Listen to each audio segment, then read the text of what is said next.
Night settles slowly upon the northern lands.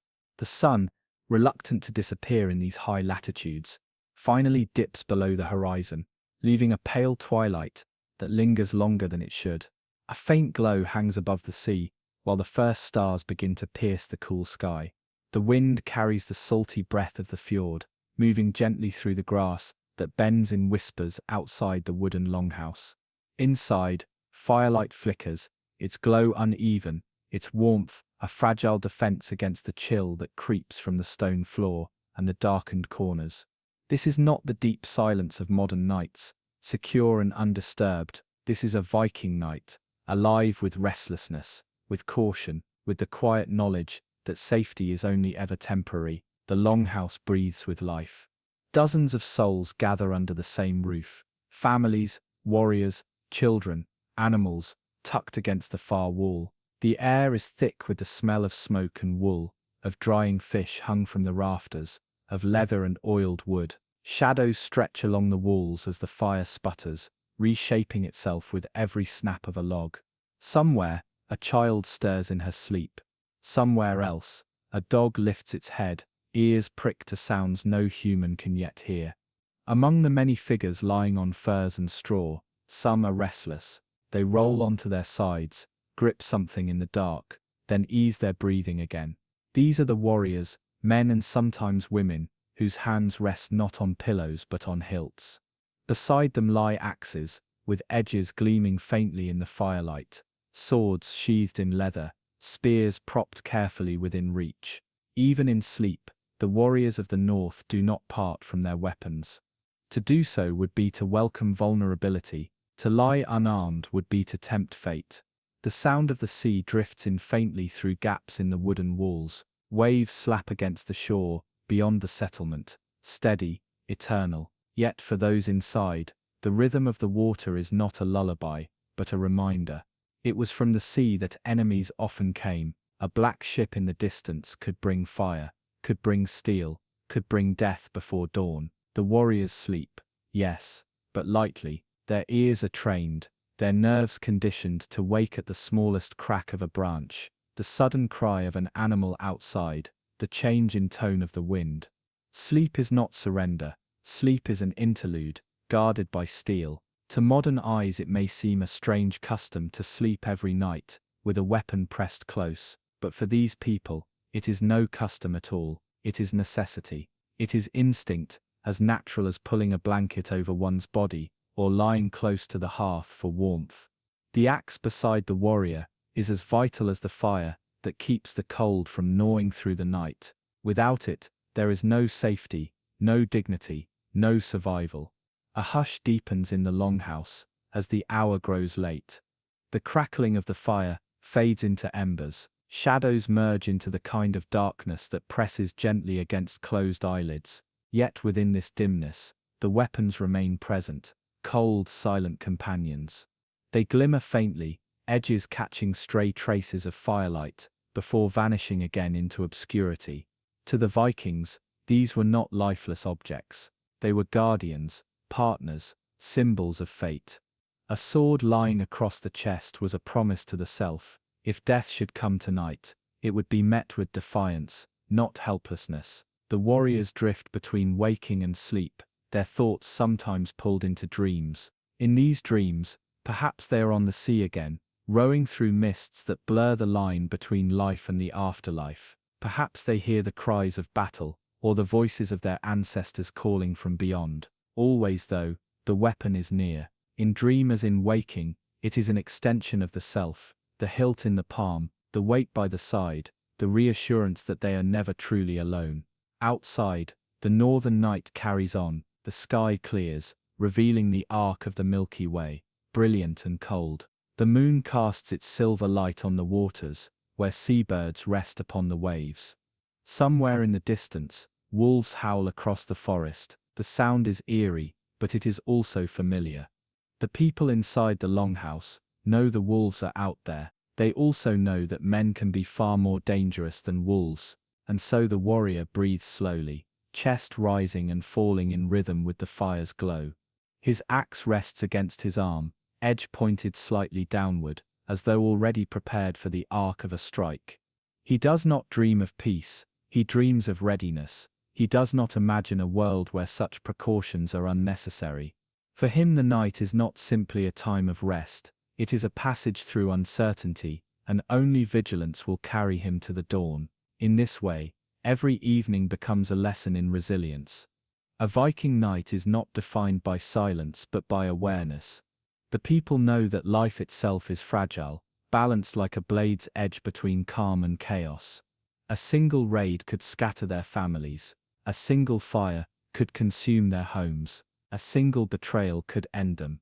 To survive they must sleep as though already standing guard, each breath prepared for the next moment to turn violent.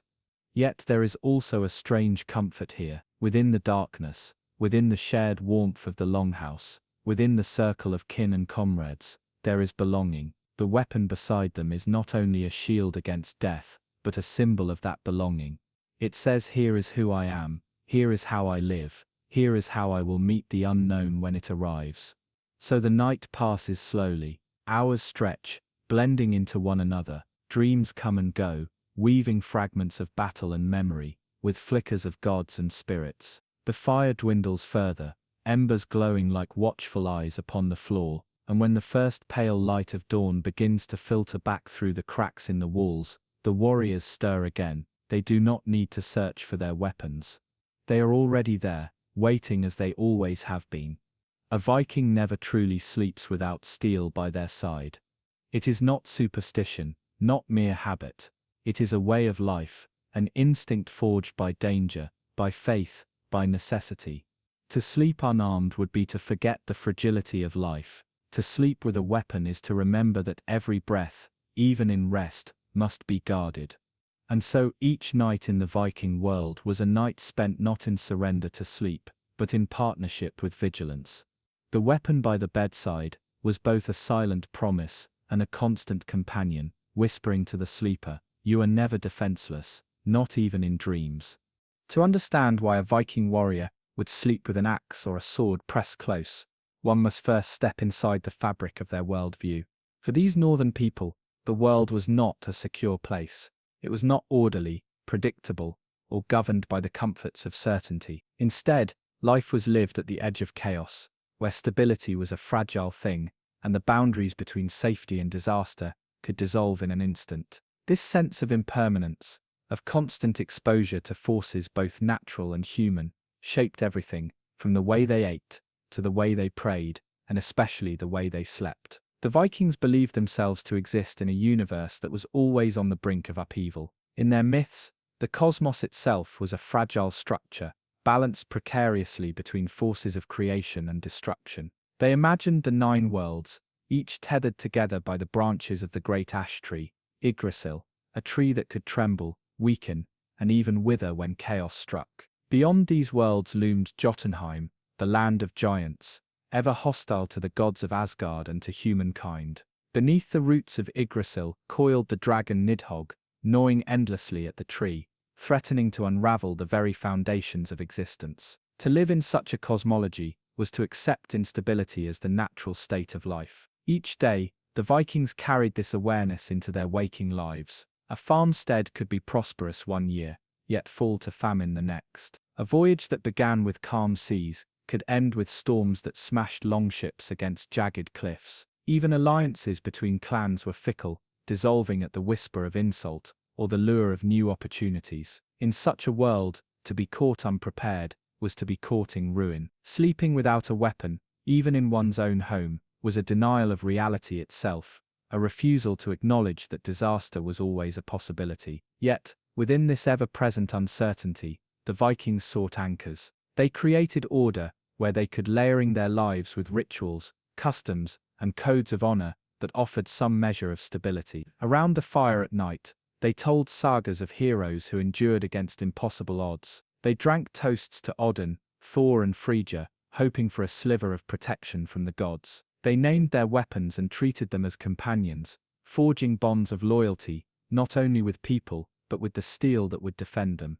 These practices were not superstitions alone, they were bulwarks against the chaos they felt pressing in from all sides. In their worldview, danger did not only come from the visible world, it seeped in through the unseen, through spirits, omens, and the will of the gods. A dream could foretell one's death. A raven on the fence post might signal a raid. The rustling of branches at night could carry the presence of a wandering drag, an undead spirit of a restless warrior. In such a setting, the weapon by one's side was not only a defense against flesh and blood enemies, but a talisman against darker forces that prowled in the unseen night. There was also an emotional dimension to this readiness. The Vikings believed in fate, what they called word or rörlög, the thread spun and measured by the Norns, the weavers of destiny. One could not escape one's fate, but one could meet it with dignity. To be caught unarmed, to be struck down without resistance, was to meet fate poorly. It meant dishonor, shame, and exclusion from the great halls of the afterlife. To keep a weapon near at night was to ensure that if death came suddenly, one would face it with steel in hand, ready for combat worthy of remembrance. Imagine then the contrast within their nights, the gentle intimacy of family clustered together beneath woolen blankets, the low murmur of a lullaby sung by a mother to her child, the warmth of bodies pressed close in the longhouse. This was the fragile order they cherished. But running beneath it all was a tension, a knowledge that the walls were thin, the world outside unforgiving, and the cycle of fate unstoppable. That duality, tenderness and threat, calm and vigilance, was at the core of the Viking worldview. They lived between chaos and order, and in their sleep, this balance was most vividly felt. When storms lashed the fjords and lightning split the night sky, the Vikings imagined Thor's hammer crashing against giants, holding back the forces that threatened their world.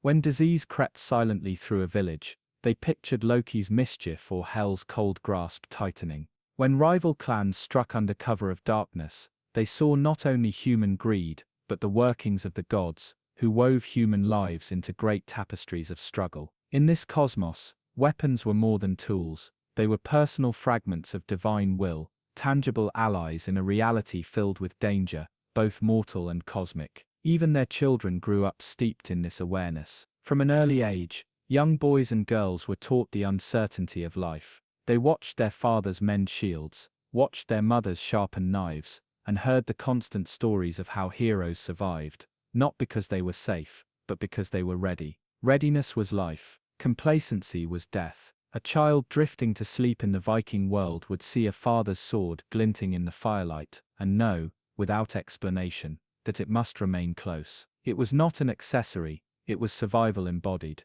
The Viking worldview also sharpened their sense of community. Alone, no person could withstand the forces that pressed upon them.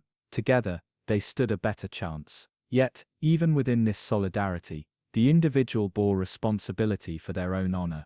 Each warrior, no matter how strong the clan, had to be vigilant, had to be armed. If danger came, it was not enough to trust the person sleeping beside you. You yourself must rise, ready weapon in hand. The longhouse was both a collective refuge and a collection of individuals, each responsible for their own readiness. This constant balance between chaos and order seeped into every ritual, every story, every night's rest. For the Vikings, there was no illusion of safety. To modern people, a locked door may provide a sense of security. For them, no door could hold back fate, treachery, or storm. Safety came only through readiness, and so each night was entered not with careless surrender, but with quiet preparation. To lie down, to close the eyes, to drift into slumber, these were not acts of trust in the world, but acts of trust in the self, and in the steel that lay nearby. And yet, within this worldview of fragility, the Vikings found strength. They did not despair at the instability of life. Instead, they embraced it. The fragility of existence made each breath more vivid, each bond of kinship more sacred, each saga more powerful. The chaos of the world was not something to fear endlessly, but something to meet again and again, with courage and with weapon in hand. The steel at their side was not a symbol of despair, but of resilience, a declaration that no matter what chaos erupted, they would rise to face it. In this way, the Viking worldview shaped their nights as much as their days. Chaos was always near, but order could be carved out through readiness, through steel, through honor. And so when they slept with weapons close, they were not merely preparing for battle, they were embodying the essence of their universe. Life as a fragile, sacred balance between what is known and what is uncertain, between what can be controlled and what must be endured. Their weapons were more than metal, they were anchors, holding them steady as they drifted each night between chaos and order, between the mortal world and the shadowed realm of dreams. For the Viking, a weapon was never merely iron and wood. It was not just a sharp edge forged by the blacksmith's hand, nor a tool to be used and cast aside when broken. To a Viking, the weapon was the mirror of the soul. It was the visible shape of a man or woman's honor, the quiet companion of fear, the passport to dignity in life, and to eternity in death. To understand why a warrior slept with their weapon, one must understand that it was as inseparable from their identity as breath itself. In the Viking world, honor was everything. Reputation lived longer than flesh. A man's wealth could be stolen, his farm burned, his ship sunk, yet, if his honor remained intact, he was still whole. Conversely, to lose one's honor was worse than death.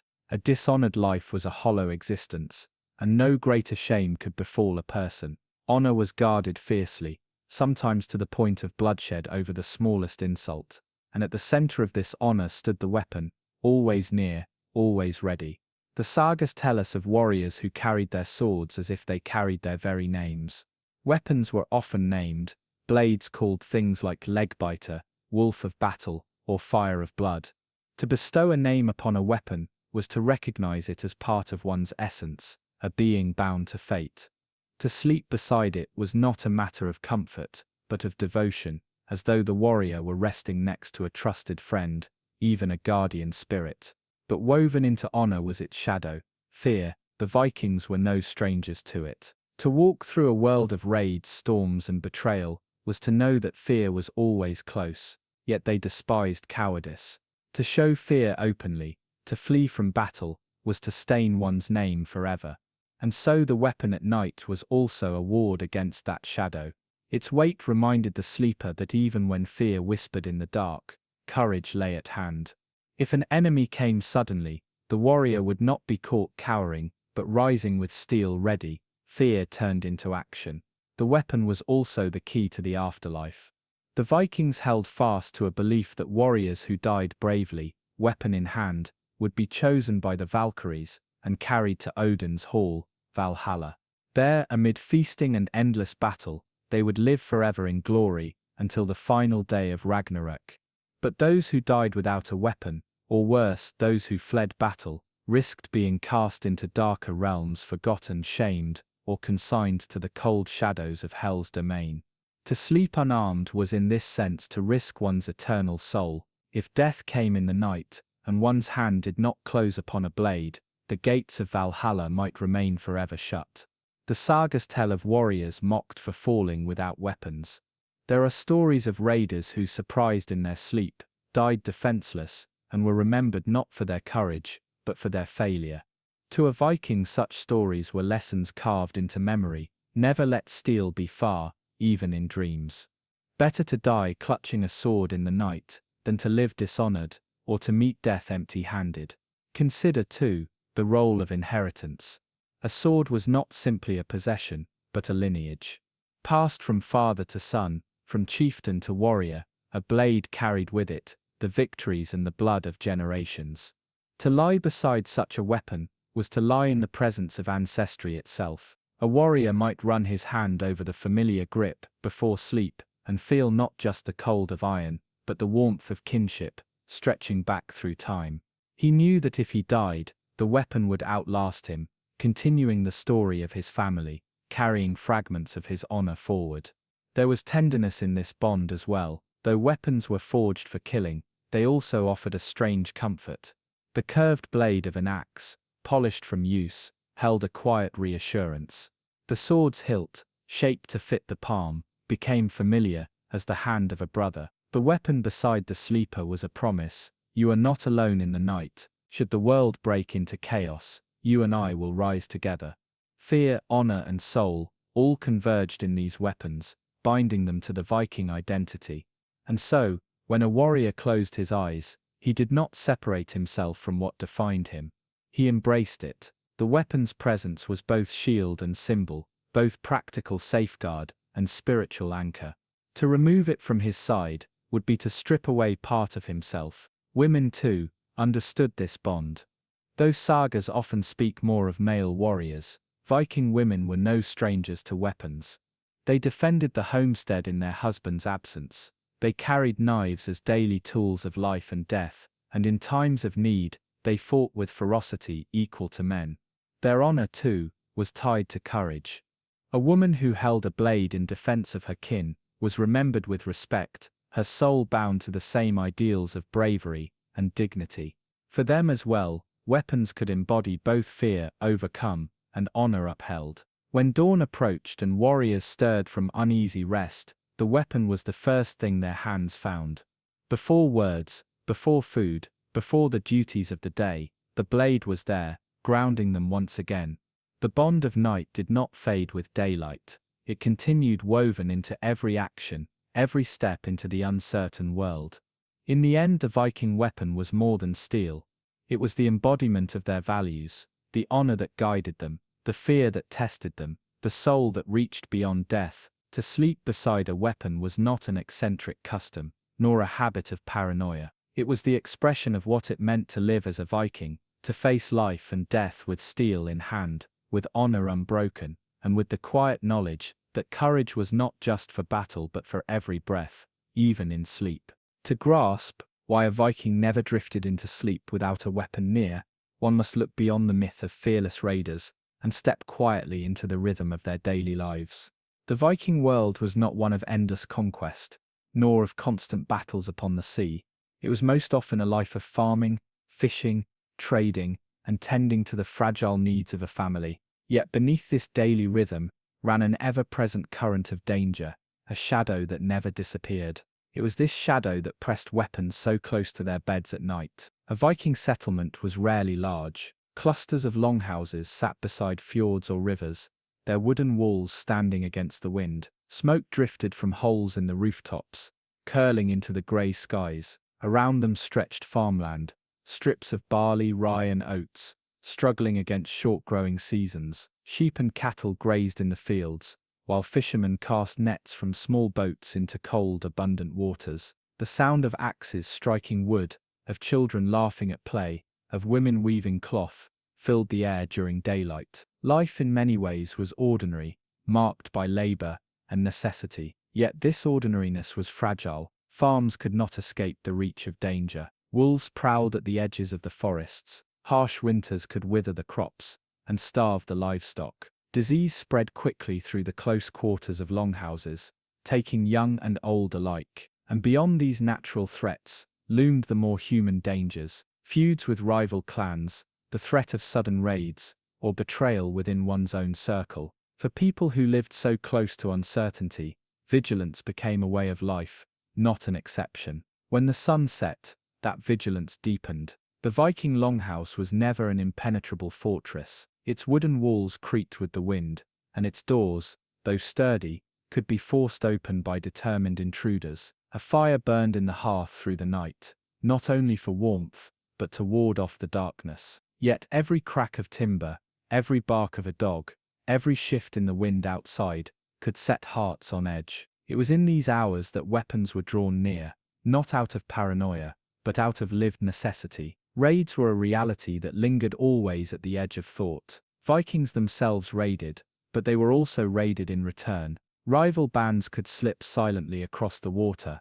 guided by moonlight, and strike when the settlement least expected it. At night, when families lay sleeping, to be caught unprepared was unthinkable. One moment of vulnerability could see a farmstead burned, its people slain, its children carried away into slavery. The memory of such events, passed down in stories, lived in every household. And so, when night came, the axe beside the bed was a silent shield against the memory of loss. Even within the clan itself, danger could rise. Feuds were born of pride, of insults, of contested land or inheritance. Neighbors could turn into enemies, and grudges could be carried quietly, only to erupt without warning. A man might close his eyes in peace, yet his mind carried the knowledge that envy or anger could stir others into violence. His weapon resting near became not only a defense against strangers, but a barrier against betrayal. Animals, too, were part of the danger. In forests, wolves hunted in packs,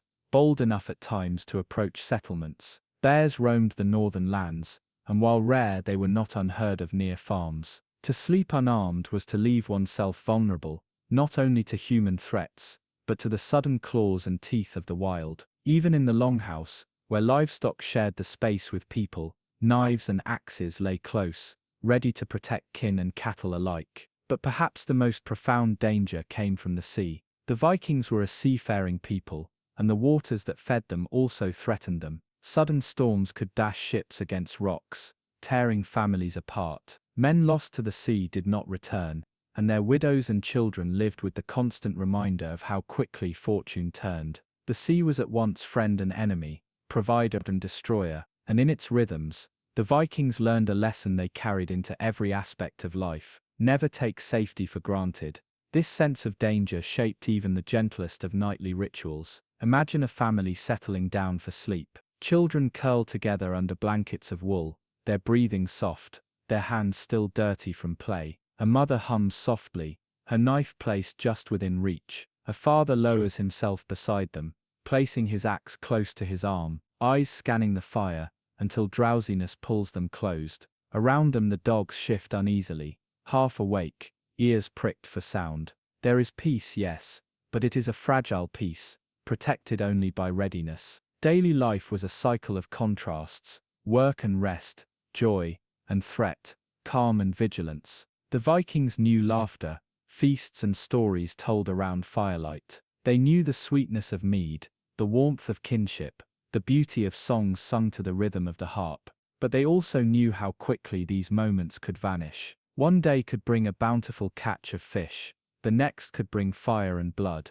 In such a world, a weapon at night was not only a blade of iron, but a blade of certainty, a promise that if chaos struck, they would not meet it empty-handed. This constant proximity to danger shaped their psychology. The Vikings did not separate themselves from threat by walls or distance. They lived with it, beside it, and within it. Children grew up knowing the weight of knives, the sound of wolves, the sight of armed men. Women carried blades as part of their household tasks, ready to defend as well as to cook. Men bore scars not only from battles abroad, but from quarrels at home. Danger was not an intruder in their world, it was a neighbor, familiar and ever-present. And yet this closeness to danger forged resilience. It taught them to expect little, to prepare always, to see fortune as fleeting. It gave them a hard strength, but also a deep appreciation of fleeting joys. They feasted with intensity, because they knew tomorrow might bring loss. They slept with weapons, because they knew night was never free from threat. Their lives, shaped by danger, were also shaped by courage, by a determination to face what came with steel in hand and honor intact. In this way, the daily life of the Viking was inseparable from vigilance. The longhouse, though warm and filled with kin, was never a place of absolute safety. The night sky, though vast and filled with stars, was never free of shadow. To sleep, then, was not to surrender, but to prepare. With weapon at side, they surrendered their eyes to dreams, but not their souls to helplessness. The edge of danger lay everywhere, but so too did their readiness. Thus their daily lives were lived in a constant rhythm of work, threat, and watchfulness. They rose at dawn to labor, feasted in the evening to celebrate what little stability they had, and lay down at night to sleep with steel close by. For them this was not strange, it was natural. It was the rhythm of existence in a world where danger never vanished,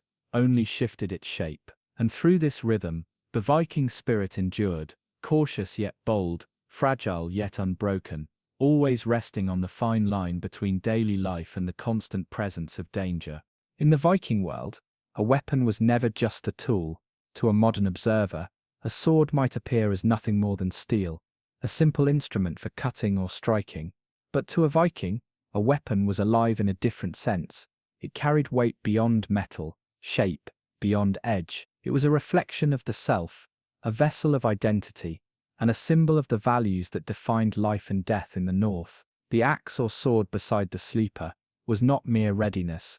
It was a mirror of honor, courage, and ancestral legacy. Weapons held stories before they were wielded. Many were passed down through generations, their edges polished by fathers, sons, and occasionally daughters. who bore arms in necessity. Some blades were said to hold fragments of the spirit of their previous owners. A sword that had defended a clan, that had spilled blood in the service of kin, was thought to carry memory. To lie beside such a weapon was to be cradled by history itself, to rest within the echoes of triumph and loss. In a sense, the weapon beside a warrior was an extension of time, linking past deeds to the present moment, and even to the uncertain future. Naming a weapon was common. Names like Hawk's Talon, Fang of Frost, or Stormbreaker were given not casually, but with intention, bestowing identity upon the steel. When a sword had a name, it became something more than a weapon. It became a companion, a witness to one's life, and a guardian through sleep and battle alike. A Viking might whisper to the sword at night, tracing the hilt with a calloused hand, acknowledging its loyalty, understanding that it would stand with him in ways that words could not. The shape of a weapon carried meaning as well. The curvature of a sword, the balance of an axe, the weight of a spear, all spoke to the personality of the warrior and the role he or she was meant to play in the world. A finely balanced sword was more than efficient. It was elegant, a reflection of discipline and honor. A heavy axe, built for power rather than grace, symbolized brute courage and the willingness to meet danger head-on. Each weapon in this way was a silent language, telling tales of identity, purpose and intent. But symbolism extended beyond the individual to the community. In the settlement, the weapons of warriors were objects of respect. They were not casually handled by children or guests. A sword leaning against the wall, polished and glinting, was a sign of the family's strength. An axe on the floor beside a sleeping warrior was both a practical instrument and a declaration to the household. Here lies courage, discipline and readiness. The presence of weapons conveyed messages without words, quietly shaping the social fabric. Weapons were also intertwined with spirituality. Many were consecrated in rituals, blessed with the invocation of gods, or carved with runes intended to provide protection and favor. A blade was thought to carry divine presence into the hands of its owner. Sleeping with such a weapon, therefore, was not merely practical, it was sacred. The warrior rested not only beside steel, but beside an object imbued with faith, hope, and the assurance that unseen forces watched over him. In a long house at night, a sword became a talisman, standing guard against both mortal and supernatural threats. This symbolic weight affected the emotional life of the Viking. The weapon was a constant companion, a steadying presence against fear. In dreams and in waking hours, it served as a reminder of personal courage, of duty to kin and community, and of the honor that must never be compromised. To lose a weapon, even briefly, was a deep affront. It was as if a fragment of the soul had been misplaced, a gap left where strength, courage and readiness should reside. Thus the act of placing the weapon beside oneself at night was also an act of self-affirmation. Here I am, whole, prepared and unbroken. Legends tell of weapons so storied that their presence alone could inspire awe. Some swords were said to sing when danger approached, or to glow faintly with the essence of previous battles. Axes passed down through generations carried not only metal, but the memories of ancestors, the rhythm of victories, and the lessons of past defeats. These stories were shared around fires, in feasts, and in quiet reflections at night. Every weapon became a narrative device, a symbol of courage, resilience, and continuity. To lie beside such a weapon was to sleep within a saga, cradled in the echoes of heroism. Beyond individual and ancestral significance, weapons embodied the larger values of the Viking culture. They were instruments of justice and retribution, tools that maintained balance in a world that was otherwise unpredictable.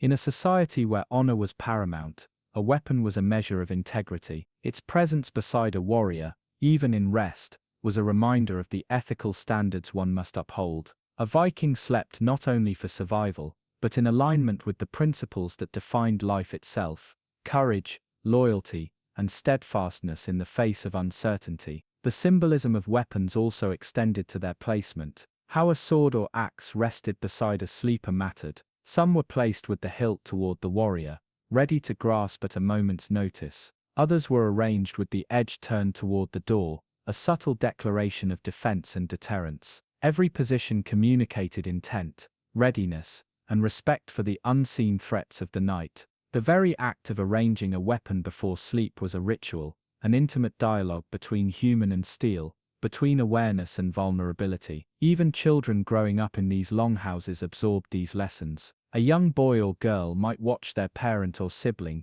lay a blade carefully beside their furs, tracing the edge with reverence, before settling down to sleep. Without words, they learned that the weapon was more than a tool for battle. It was a symbol of identity, protection and legacy. It was a lesson passed silently from one generation to the next, embedding itself into the rhythm of life, the cadence of breath, and the quiet habits of the night. Thus in the Viking longhouse, weapons were alive with meaning. They were memory, spirituality, duty, and courage bound in metal.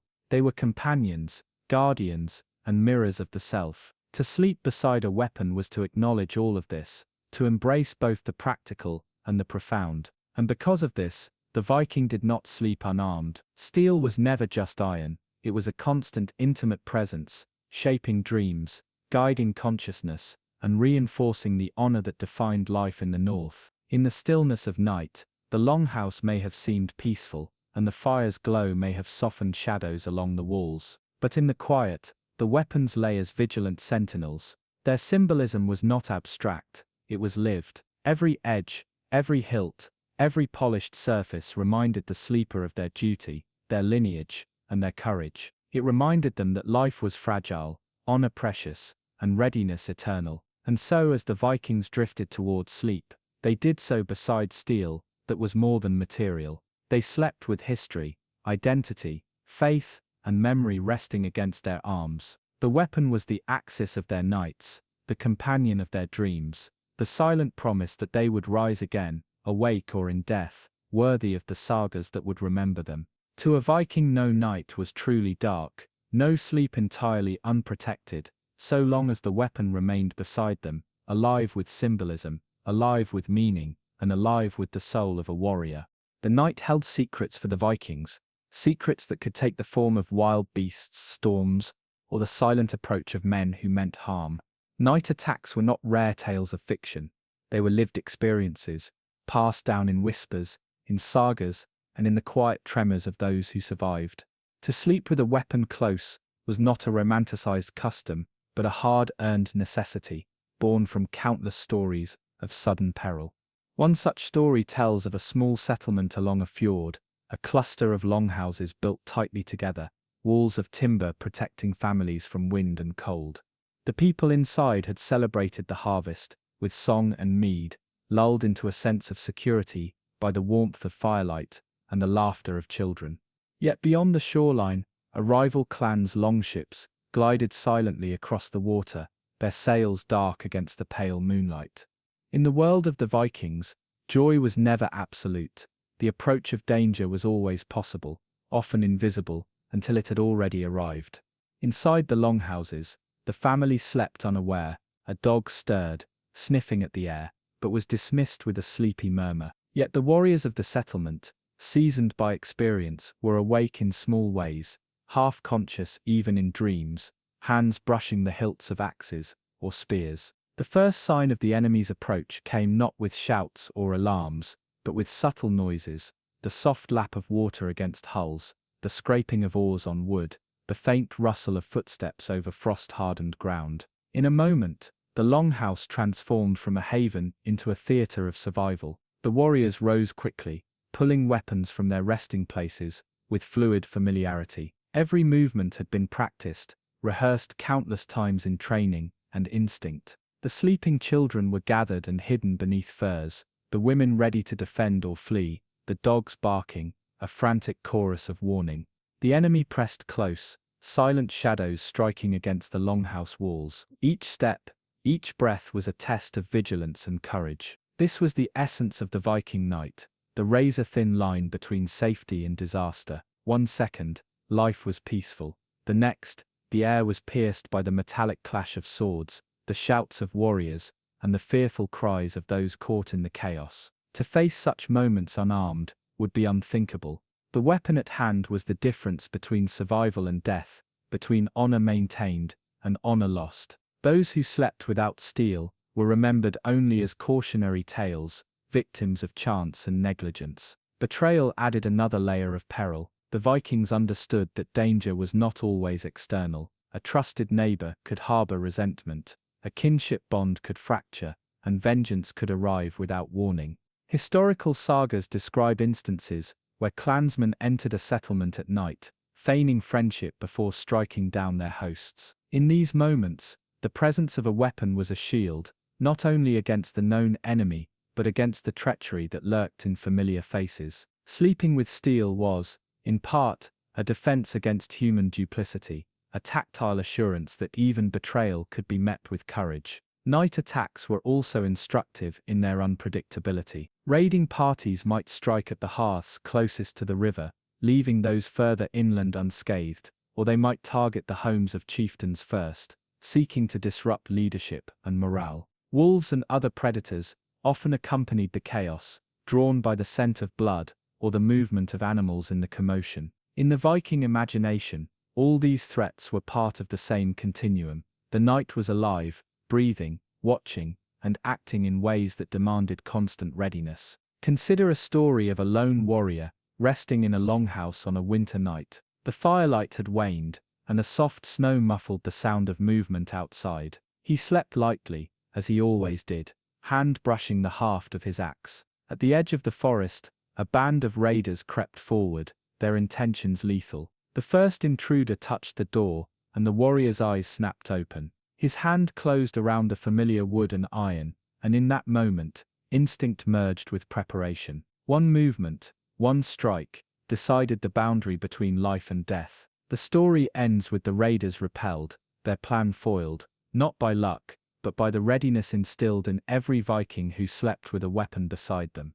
These stories served a purpose beyond mere cautionary tales. They reinforced values, taught lessons of vigilance, and shaped the moral landscape of the Viking world. Every account of a night attack carried layers of meaning, the consequences of inattention, the power of preparation, the weight of courage, and the inevitability of fate. To the Vikings, hearing or recounting these stories was a nightly exercise in mental training, sharpening awareness even when the physical body rested. The night was also a stage for heroism. There are sagas of warriors who awakened from sleep, met overwhelming odds with steel in hand, and emerged victorious. These accounts were told not only to glorify the act of bravery, but to instill the understanding that survival required both courage and preparedness. The weapon beside a sleeper was not passive, it was active in the shaping of destiny. A blade resting at one side was the first line of defense, the first gesture of defiance,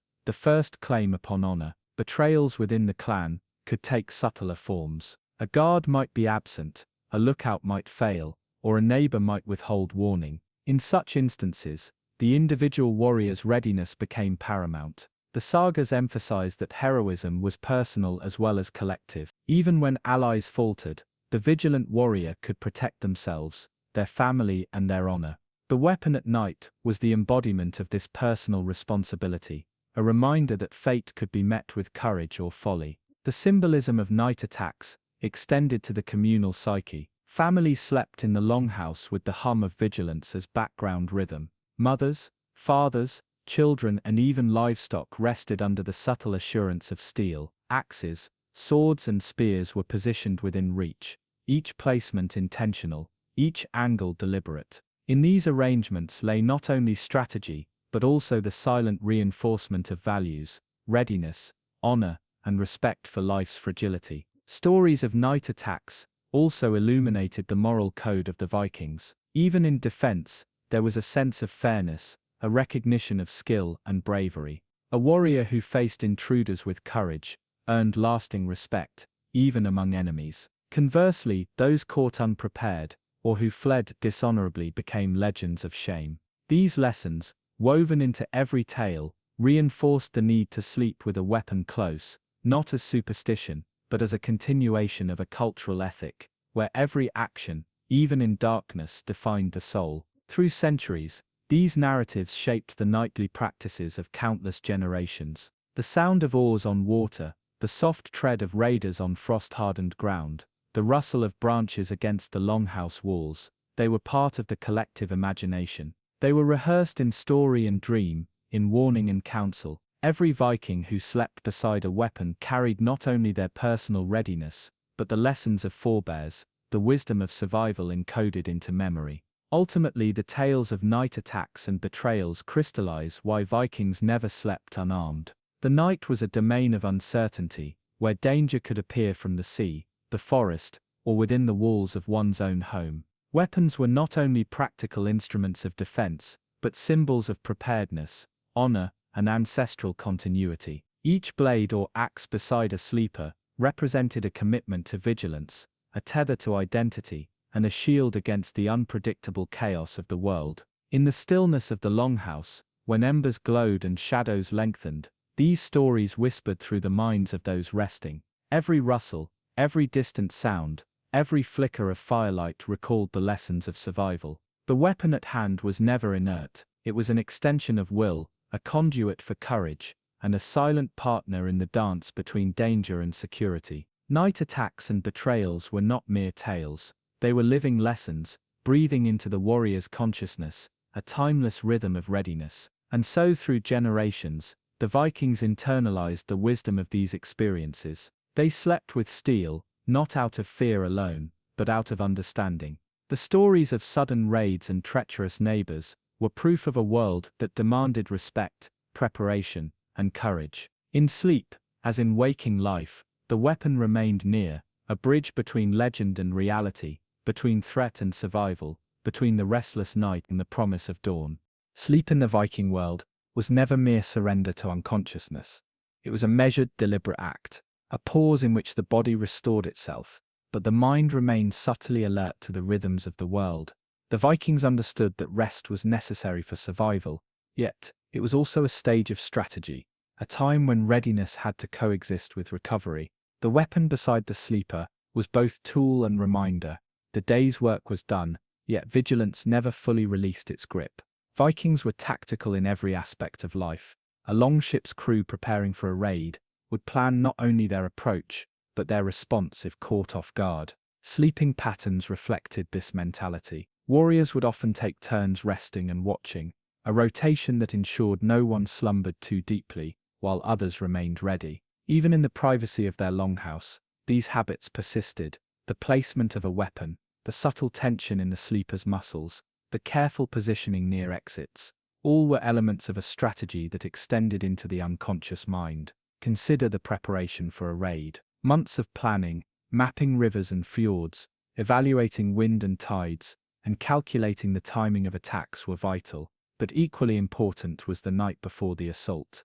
Sleep had to rejuvenate the body without dulling the senses. A warrior needed reflexes sharp enough to respond to sudden threats, whether from rival clans, storms, or the unpredictability of terrain. The weapon at hand was a silent instrument of readiness, ensuring that the tactical advantage remained intact even in moments of rest. This strategic approach extended to the defensive posture of settlements. Longhouses were designed with awareness of vulnerabilities. Doors, though sturdy, were reinforced, and weapons were stored in ways that allowed immediate access. Even when the family slept, warriors maintained mental maps of possible points of entry. Each night became a rehearsal of potential scenarios. What if the enemy strikes from the river, from the forest? How quickly can the family gather, defend, or flee? Sleep was integrated into this strategy. It was never passive. The Vikings also recognized the physiological importance of sleep in sustaining cognitive and physical performance. Even the strongest warrior could falter if deprived of rest. Thus, sleep was treated as a tool, balanced against vigilance. Short periods of deep rest, interspersed with alert awakenings, allowed the mind to process, plan, and prepare subconsciously. In this way, even dreams could become rehearsals for defense, the subconscious mind sharpening responses to potential threats. The weapon beside the bed anchored the sleeper in reality, linking rest with readiness. Strategic thinking during sleep also encompassed emotional preparedness. A Viking warrior entering a potential raid needed more than physical skill.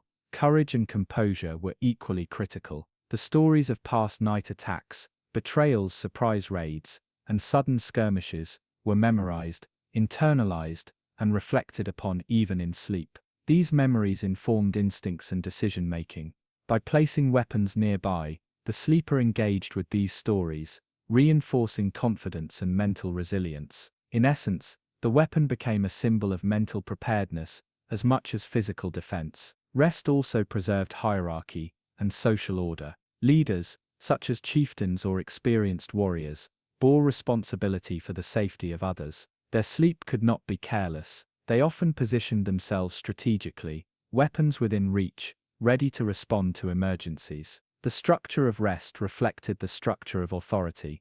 Those entrusted with responsibility were the first line of defense, yet all members of a household contributed to collective vigilance. Every placement of a blade, every rotation of rest, reinforced the strategic balance between individual duty and group protection. Sleep was also a time of consolidation for learned skills. The Vikings trained rigorously in the use of weapons and in tactics. Their minds processed the lessons of drills, battles and skirmishes, while the body rejuvenated. Studies of human cognition suggest that sleep strengthens memory and motor skills, and the Vikings' practices may have intuitively leveraged this effect. The proximity of a weapon during rest provided tactile reinforcement, a subtle reminder of skill, a physical anchor that linked learned movements to subconscious rehearsal. Even in the longhouses, the soundscape of night was part of strategy. The hum of wind, the crackling of embers, the distant howl of wolves,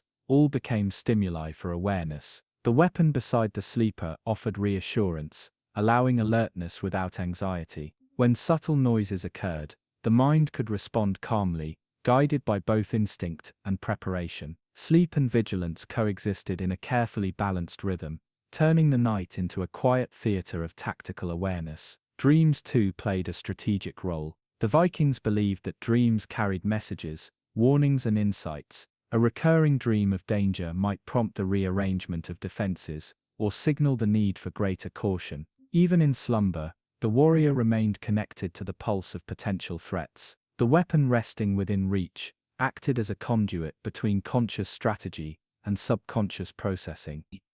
Through this interplay, rest became both restorative and preparatory, blending physical renewal with mental rehearsal. The strategic role of sleep also extended to morale. The psychological comfort of knowing a weapon was close could reduce fear, allowing deeper and more restorative rest. Confidence, once gained through preparation and reinforced by proximity to steel, enhanced performance the next day. A warrior who slept lightly, but strategically remained capable of decisive action, both in the household and on distant raids. The weapon was a stabilizing presence, a tool of mental and emotional fortitude. Even in peace, sleep reinforced the Viking mindset. Everyday life was fraught with unpredictability. Weather, disease, and human conflict were constant variables. By maintaining readiness at night, Vikings reinforced habits of vigilance, internalized survival strategies, and nurtured the courage required to meet uncertainty head-on. Sleep was an active phase of strategy, not a passive retreat. The weapon at the bedside transformed the act of sleeping into a continuation of conscious preparation, blending instinct, memory, and skill. Finally, sleep was a demonstration of the integration of self and environment. A Viking did not separate body, mind, or weapon in the practice of rest. Each element interacted in a harmonious system. The body rejuvenated, the mind processed lessons, the weapon remained within reach, and the household was prepared for emergent threats. This holistic approach ensured that readiness persisted across waking and sleeping hours, that strategy was embedded into daily life, and that the chaos of the world was met with a calm, disciplined response. In essence, the weapon beside the sleeper was both literal and symbolic. It was a practical tool for survival, a spiritual anchor, and a psychological support. It linked strategy to rest, vigilance to rejuvenation,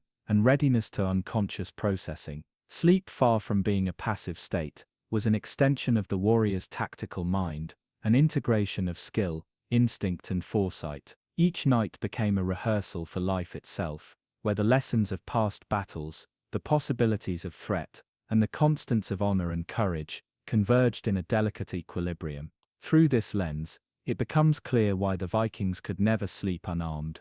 Their nights were not simply hours of inactivity. They were active engagements with risk, memory, strategy, and identity. The weapon was both companion and instrument, a physical reminder that the world demanded readiness at all times. In the longhouses and on the shores, from fjord to forest, the placement of steel beside the sleeper embodied the integration of tactical thinking into every aspect of life: preparation, awareness, and the quiet courage to meet the unknown. By embedding strategy into sleep, the Vikings achieved a balance between rest and vigilance, between preparation and relaxation.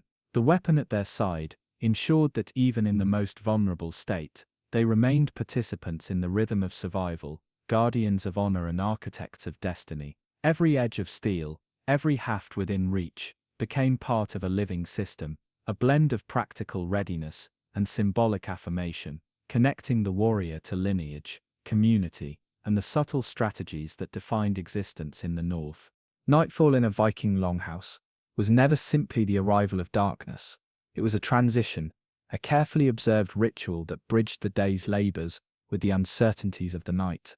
These rituals were subtle, precise, and deeply ingrained in the culture, shaping not only physical readiness, but also mental and emotional steadiness. They were a quiet choreography, preparing body, mind, and spirit for the hours of rest, while acknowledging the ever-present potential of danger. Central to these rituals was the weapon, its presence, arrangement, and reverence, a core element of nightly preparation. As the day drew to a close, the household performed tasks that balanced practicality with mindfulness. Fires were tended, food was secured, and animals were checked and sheltered. Each task, though ordinary in appearance, carried an underlying awareness of vulnerability. The act of securing the farm, closing doors, and inspecting walls was not mere habit. It was a ritual of reaffirming safety. Within this rhythm, the placement of weapons became a deliberate act, part of a broader nightly protocol. Axes were laid within arm's reach, spears leaned strategically, and swords rested at angles that allowed immediate grasp. Every position carried intention, blending utility with symbolism. The preparation for sleep often began with cleansing and care. Hands soiled from work in fields or on wood were washed and dried, faces were refreshed, leather and clothing were adjusted for comfort. Amid these motions, the warrior maintained awareness, aligning each movement with the principles of readiness and respect for tools. Weapons, polished and oiled, were inspected before rest. A blade with a nick, or a loose haft, might be repaired at this time, ensuring that no imperfection would compromise protection or honor. In the Viking mind, the care of steel was a reflection of the care of self, a ritual of discipline that bridged daily activity with nightly repose. Some longhouses observed ritualistic gestures that bordered on the sacred. Blades might be whispered to, acknowledging their service, history, and protective power. This was not superstition, but a form of meditation, a mental rehearsal of vigilance, courage, and mindfulness. The Viking touched the hilt, tracing its contours, feeling the weight and balance, and in doing so reaffirmed connection to the lineage and legacy it carried. These gestures transformed ordinary objects into living companions, anchoring the sleeper in a sense of continuity, identity, and preparedness. Family members participated in these rituals collectively. Children watched, learned and mimicked the motions, absorbing lessons without explicit instruction. Mothers and fathers might whisper reminders, softly guiding their offspring to respect both danger and defense. Through repetition, these actions became instinctive, embedding habits that reinforced the values of courage, vigilance, and honor. Even the simple act of laying a weapon beside a bed became ceremonial, a passage from wakefulness into a state of controlled vulnerability, framed by intention and awareness. Firelight played a critical role in these nightly rituals. The hearth was tended to provide warmth, light, and a measure of security. Shadows flickered along walls, enhancing alertness even as they calmed the mind with their rhythmic dance. In this interplay of light and shadow, rituals unfolded at a slow, deliberate pace. The warrior might pause, watching the embers glow, feeling the warmth of family nearby, and simultaneously ensuring that steel remained accessible. The juxtaposition of comfort and readiness reinforced the duality of the night: safety within the longhouse, threat beyond its walls. Before lying down, warriors often engaged in mental rehearsal, They reviewed the day's events, considered possible dangers, and envisioned potential responses. This exercise was both practical and meditative. It prepared reflexes, honed situational awareness, and strengthened the mental resolve needed for unpredictable moments. Weapons were integral to this process. Holding a sword or axe briefly, feeling its balance, imagining its use, the Viking aligned body, mind and steel into a harmonious system of readiness. Sleep was thus preceded by a ritualized merging of contemplation and preparation. Stories and oral traditions were often part of the pre-sleep ritual. Elders recounted past raids, heroic deeds, or cautionary tales of negligence and surprise attacks. These narratives served multiple purposes. They reinforced values, sharpened instincts, and deepened understanding of the stakes inherent in every night. Listeners, absorbing these stories, visualized scenarios, and mentally rehearsed responses, further integrating vigilance into the very act of rest. The weapon at hand was both literal and symbolic, grounding these lessons in tangible presence. Some longhouses included symbolic gestures to honor the divine. A whispered invocation to gods or ancestral spirits was sometimes offered, asking for protection through the night. Weapons were placed in positions of respect, often pointing toward thresholds or positioned at angles considered auspicious. These acts were quiet, reflective, and deliberate. They reinforced the notion that safety was not solely achieved through strength, but through alignment of preparation, skill, and spiritual awareness. Ritual, steel, and belief intertwined to create a sense of completeness and calm,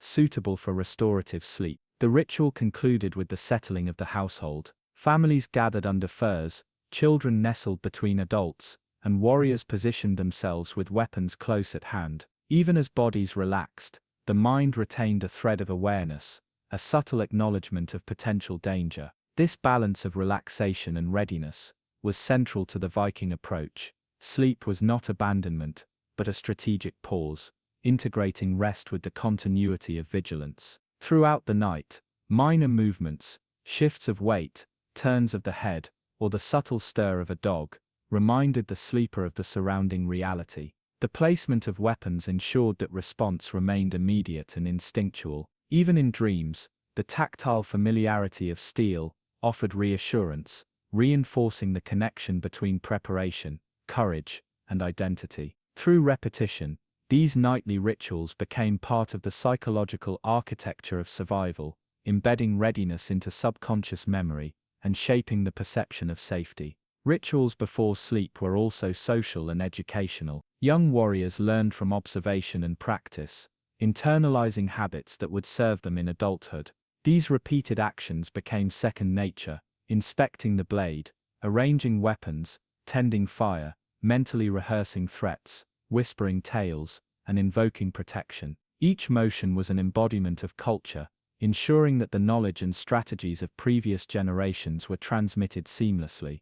The act of ritualized preparation strengthened bonds between kin, reinforced the values of the community, and preserved continuity across time. In essence, these rituals were a bridge between day and night, between labor and rest, between alertness and vulnerability. The weapon, ever present, was central to this bridge, serving as both a tool and a symbol. Through care, arrangement, and mindfulness, the Vikings ensured that rest was restorative, yet never passive, protective, yet never oppressive. Ritual transformed the simple act of sleep into a holistic practice of survival, courage, and awareness, blending body, mind, and spirit in harmony with the rhythms of the world. Thus each night, as the longhouse grew quiet, a subtle choreography unfolded. Every blade was placed with purpose, every story and gesture contributed to awareness, every glance at fire or shadow reaffirmed connection to both the tangible and intangible. Sleep was neither careless nor complete surrender.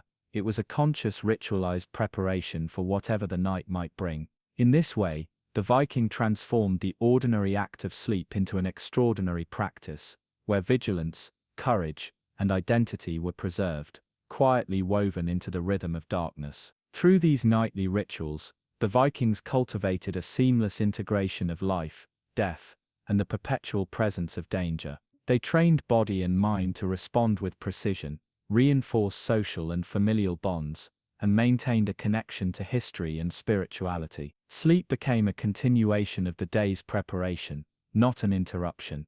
The weapon at hand was both companion and anchor, ensuring that the transition from wakefulness to rest remained deliberate, purposeful, and imbued with meaning. In the Viking world, honor was inseparable from life itself.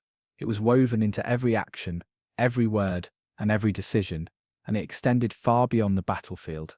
To the Viking, honor was both personal and collective, a measure of courage, loyalty, and integrity that defined the self and reinforced the bonds of the community. Weapons were not merely instruments of survival, they were guardians of this honor, constant companions that symbolized the virtues a warrior lived by, even during sleep. The act of placing a weapon beside oneself at night was far more than precaution. It was an acknowledgement of personal responsibility, a physical testament to the values the warrior upheld. A sword, axe, or spear at hand represented readiness to defend not only life but reputation. To be caught unarmed in the face of threat was not only dangerous, it was a potential stain on honor. Vikings understood that cowardice or neglect could ripple through generations, affecting family standing, alliances, and legacy. By keeping weapons close, the sleeper preserved the integrity of their character, even in the most vulnerable state. Weapons embodied past deeds and the expectations of the future. A sword that had defended a household in battle, an axe that had avenged a fallen kin, or a spear that had repelled invaders, carried stories of valor. Each scar on the blade, each worn handle, was a marker of experience, proof that honor had been maintained. Sleeping beside such a weapon was to lie with history itself, to rest within the shadow of achievements that demanded continuation. The warrior's honor was intertwined with the object, and care of the weapon was care of self. The symbolism extended to moral accountability. The Vikings held that actions, even in the quiet of night, were never isolated. Vigilance was a virtue, and preparedness a mark of integrity. A weapon at the bedside served as a reminder that one's duties extended beyond the body. It was an emblem of accountability, signaling that honor required constant attention, awareness, and respect for the responsibilities of life. Even in sleep, a warrior could not disregard the principles that defined him. The weapon reinforced this truth, silently guarding character and conscience alike. Honor also had a communal dimension. The Viking household functioned as an interdependent unit, where each member's actions affected the reputation and safety of the group. A warrior's failure to defend kin or property could bring shame to the entire family. By keeping weapons close, the sleeper maintained not only personal honor, but the honor of the community. The blade beside the bed was an extension of loyalty, a pledge to protect others, even in moments of vulnerability. It was an intimate, tactile reminder of duty, love, and social cohesion. Many sagas illustrate the link between weapons and honor. Tales of warriors who slept unarmed and were ambushed served as cautionary stories, emphasizing that vigilance was a moral imperative as much as a practical one. Conversely, accounts of individuals who rose swiftly from sleep, weapon in hand, to confront threat were celebrated, their honor affirmed in deed and story. These narratives reinforced the association between steel and virtue, teaching generations that honor could not be separated from readiness. The weapon at night was thus a moral instrument as much as a physical one. The design and maintenance of weapons also reflected honor. A polished blade, carefully sharpened and balanced, signified respect for one's craft, skill, and lineage. Neglected weapons suggested negligence in character, a subtle but potent stain on reputation. Thus, care for steel was inseparable from care for self, and sleeping with well-maintained weapons symbolized commitment to integrity. The act of inspection and placement before rest became a nightly affirmation. Honor was alive, present, and upheld even in repose. Weapons also served as mediators of courage. Honor without courage was fragile. It required the willingness to act decisively when challenged. By keeping weapons within reach, the sleeper cultivated a latent readiness, a quiet assertion of bravery that persisted through unconsciousness. Even in the stillness of night, the presence of steel provided reassurance that should danger arise, one could respond with integrity, skill, and dignity. Courage and honor, intertwined, were thus safeguarded through ritual and habit. there was also a spiritual element to this connection. Many weapons bore runic inscriptions, or were consecrated in rituals, imbuing them with protective and symbolic power. These blades were not inert objects. They were carriers of ancestral guidance, divine favor and ethical principle. Sleeping beside such a weapon reinforced moral alignment and spiritual awareness. Honor was not only worldly but sacred, and the weapon embodied this dual role, defender of life and guardian of virtue. The intimate act of handling a weapon before sleep strengthened this bond. The Viking would trace the hilt, feel the curve of the blade, and adjust its placement with deliberate care. These motions were both practical and meditative, reinforcing the connection between physical readiness and ethical constancy. Every adjustment was a silent promise to defend life, uphold values, and maintain the integrity of self and family. The ritual ensured that honor was present in both body and mind, tangible through the medium of steel. Even in dreams, weapons symbolized moral vigilance. Warriors often reported dreaming of battle or confrontation, and the tactile memory of the blade at hand translated into confidence and calm. The subconscious mind rehearsed courage, foresaw challenges, and strengthened ethical resolve, all under the quiet guardianship of steel. Sleep became a continuation of virtue, where honor, vigilance, and courage were preserved, rehearsed, and reinforced without conscious effort. Honor extended to reputation beyond immediate kin. Alliances between clans, friendships among warriors, and the perception of enemies all hinged on the demonstration of integrity and valor. A warrior who neglected his weapon, even in sleep, risked being judged as careless or weak. By contrast, those who slept with blades at hand projected constant readiness, reliability, and adherence to cultural codes. Honor was a living, observable quality, and the weapon beside the sleeper made it manifest even when the eyes were closed. Guardianship of honor was also proactive. Sleeping unarmed invited danger, but sleeping with weapons at hand was an active declaration. I am ready, I am responsible, I uphold my values. This subtle assertion conveyed confidence and deterred potential threats, both tangible and symbolic. Steel at rest was never idle. It signaled vigilance, readiness, and the moral rectitude that defined a true Viking. The weapon was simultaneously shield, standard, and sentinel, preserving both life and legacy. The cultural resonance of these practices was profound. Every night, by engaging in the ritual of placing weapons near, the Viking reinforced a lifetime of teachings. Honor was inseparable from preparedness, integrity required action, and courage was validated through consistent vigilance. These nightly gestures, repeated across generations, embedded virtue into the rhythm of existence. The blade beside the sleeper was not merely steel, it was a living reminder of what it meant to be worthy, capable, and honorable. In the stillness of the longhouse, as the firelight flickered and shadows danced, weapons lay silently guarding more than bodies. They safeguarded character, loyalty, and lineage. They were witnesses to sleep, guardians of moral constancy, and anchors of identity. The Vikings did not merely survive, they maintained honor in every act, including the most intimate and seemingly passive rest. The presence of steel ensured that virtue endured,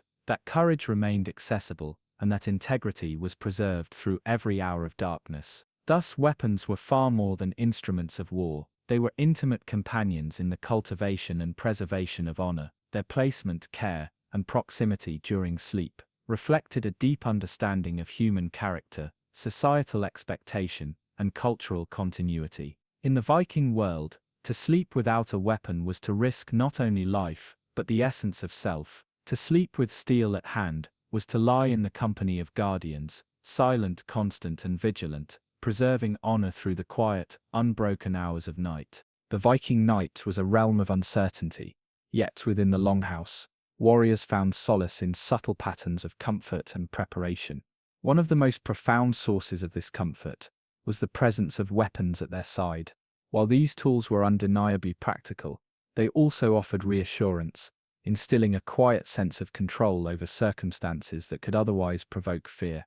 To sleep beside steel was to merge vigilance with serenity, balancing awareness of potential threats with a feeling of safety that allowed rest to deepen. Humans are wired to seek security in familiar objects, and for the Vikings, the weapon was more than a tool, it was a constant companion.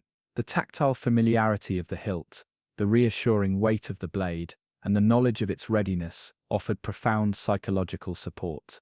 Even as muscles relaxed and breathing slowed, the warrior felt tethered to preparedness. In essence, the weapon acted as a bridge between consciousness and the subconscious, permitting rest while maintaining a subtle state of alertness that prevented anxiety from dominating sleep. The comfort derived from steel was also symbolic. Every weapon bore the marks of experience, the wear of countless skirmishes, and the meticulous care of its owner. These characteristics provided reassurance that the warrior possessed both skill and history, grounding the sleeper in a lineage of resilience. The blade at hand was a reminder that survival and honor were achievable, even in the face of uncertainty. Its presence quieted the mind, reducing the mental friction caused by fear and doubt, allowing sleep to be restorative rather than restless. In many longhouses, the arrangement of weapons was deliberate, designed to maximize both practicality and psychological ease. Axes might lean near doorways, swords lie across sleeping platforms, and spears rest against walls at reachable angles. This careful positioning created an environment in which the mind could relax without abandoning awareness entirely. The warrior could drift into slumber, comforted by the assurance that response remained immediate if danger approached. The steel served as a silent sentinel, providing both security and a sense of order. The psychological benefit of these practices extended beyond individual warriors. Families felt calmer knowing that their protectors were ready, that the household was defended even in sleep. Children learned to associate the presence of weapons with safety, not fear, internalizing lessons of preparedness and courage. Women, often responsible for the organization of household defenses, found reassurance in the deliberate placement of steel, knowing that protection was close at hand. The comfort was communal as much as it was personal, reinforcing a shared sense of security that permeated the longhouse. Storytelling before sleep further enhanced this psychological comfort. Elders would recount tales of successful defenses, heroic vigilance, or timely responses to threats, highlighting how readiness had ensured survival. The narratives reinforced the link between calm and preparation, showing that vigilance, embodied in the proximity of weapons, translated directly into safety and confidence. Listeners internalized these lessons, understanding that the presence of steel allowed them to rest without surrendering to anxiety or fear. The mind absorbed reassurance along with wisdom. The tactile qualities of weapons played a particularly important role. Fingers tracing the hilt, hands feeling the balance of the blade, and even the simple knowledge of its immediate availability created a sensory loop that grounded the warrior. This loop linked conscious awareness with the subconscious, soothing the mind while reinforcing readiness.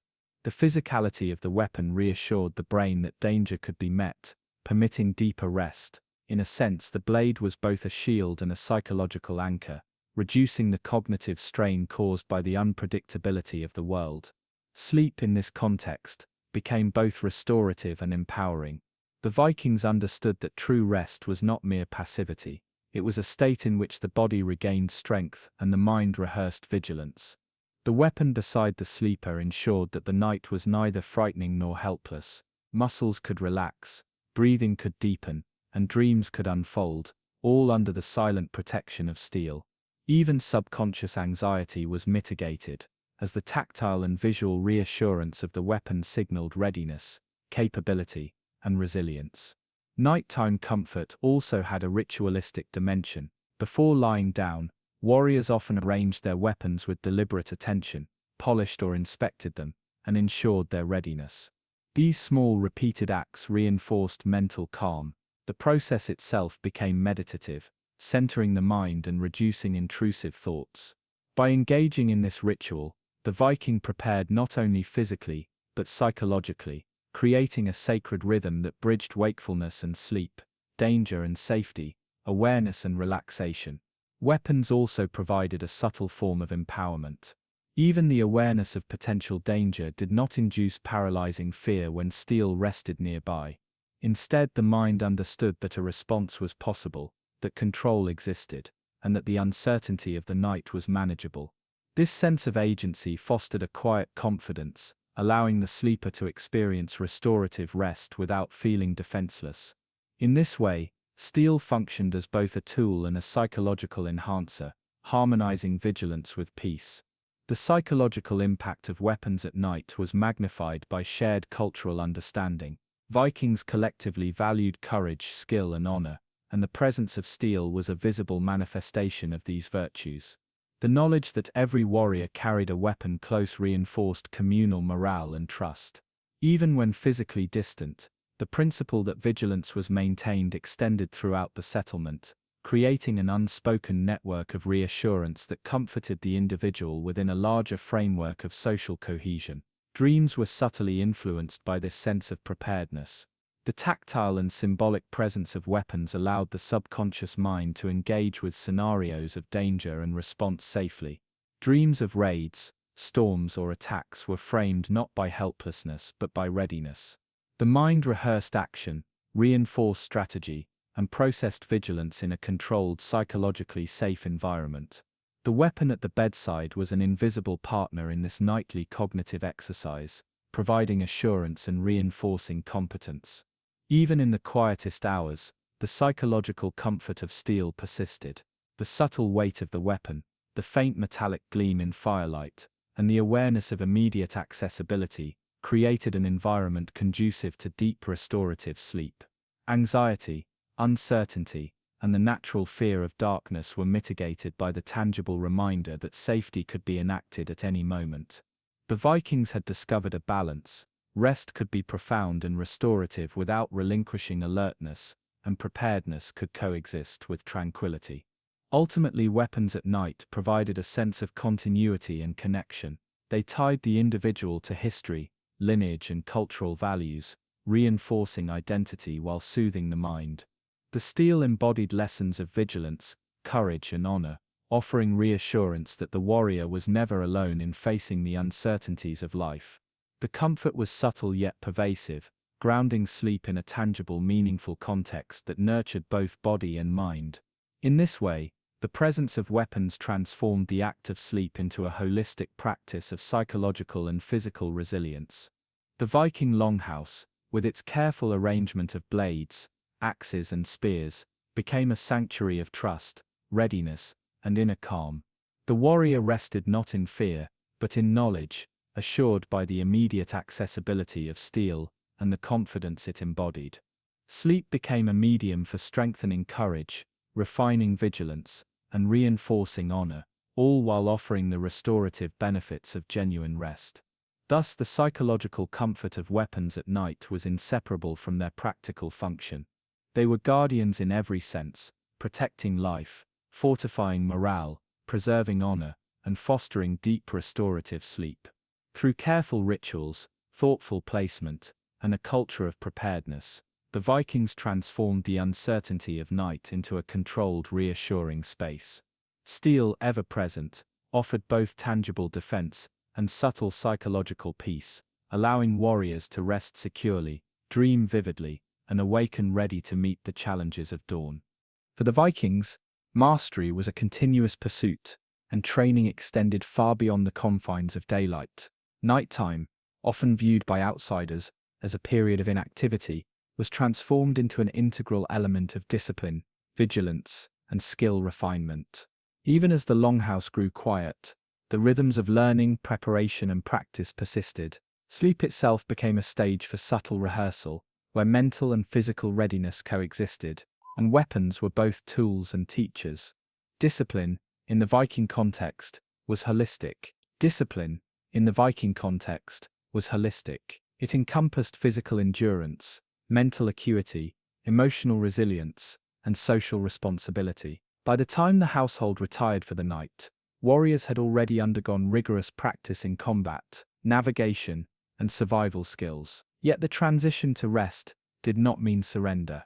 Nighttime discipline required the warrior to remain attentive to the environment, aware of potential threats, and mindful of every movement. The placement of weapons, the layout of sleeping arrangements, and the careful consideration of doors and exits all reflected this ongoing commitment to vigilance. One of the most subtle aspects of nighttime training was mental rehearsal. As the warrior lay down, The mind engaged in visualization exercises, reviewing the day's experiences, and anticipating future challenges. Battles, skirmishes, or raids were played out in imagination, with scenarios of attack and defense running silently in the subconscious. The tactile presence of a weapon reinforced these exercises, grounding mental images in physical reality. The hand that might one day wield the blade in battle could already imagine the motions, responses, and decisions, rehearsing skill in a state of calm rest. Physical awareness was similarly honed during the night. The Vikings understood that muscles retained memory even during sleep. Posture, grip, and subtle adjustments in response to environmental cues were reinforced through repeated practice, sometimes even without conscious thought. A hand resting near the hilt of an axe, or the curve of a sword transmitted proprioceptive feedback to the brain, connecting sleep, tactile memory, and motor readiness. In this way, nighttime became an extension of training, where skill could be refined without overt exertion, deepening the integration of mind and body. Discipline extended to rotational vigilance within the household. In longhouses shared by multiple families or warriors, night watch schedules ensured that rest did not compromise readiness. One or two individuals remained semi-alert, scanning the darkness, listening for disturbances, and adjusting positions as needed. The knowledge that a neighbor remained watchful allowed the sleeper to relax more fully, trusting that collective discipline maintained safety. Weapons at hand,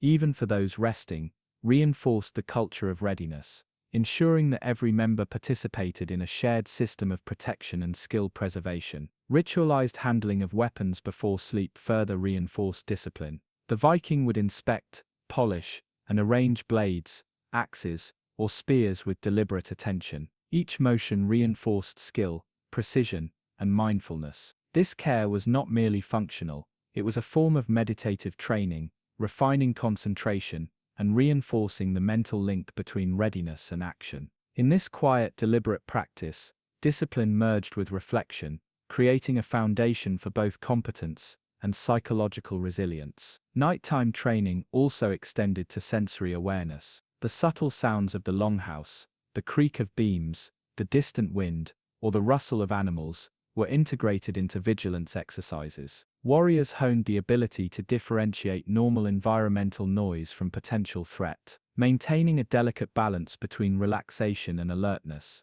The presence of weapons provided reassurance that readiness was tangible, allowing the mind to engage fully with subtle sensory cues. Over time, this practice sharpened instincts, reflexes, and situational awareness, ensuring that even in darkness, action could be immediate and precise. Sleep itself became a tool for consolidating skill. Modern studies suggest that the brain processes procedural memory during rest, strengthening connections between neural pathways associated with learned movements. The Vikings, perhaps intuitively, exploited this process. Dreams and subconscious rehearsal allowed the mind to simulate scenarios, correct errors, and integrate lessons learned during the day. The proximity of a weapon enhanced this process, providing a tactile anchor that linked imagination with reality. In this way, rest became active training, preserving competence, and extending mastery beyond waking hours. Discipline also encompassed emotional regulation.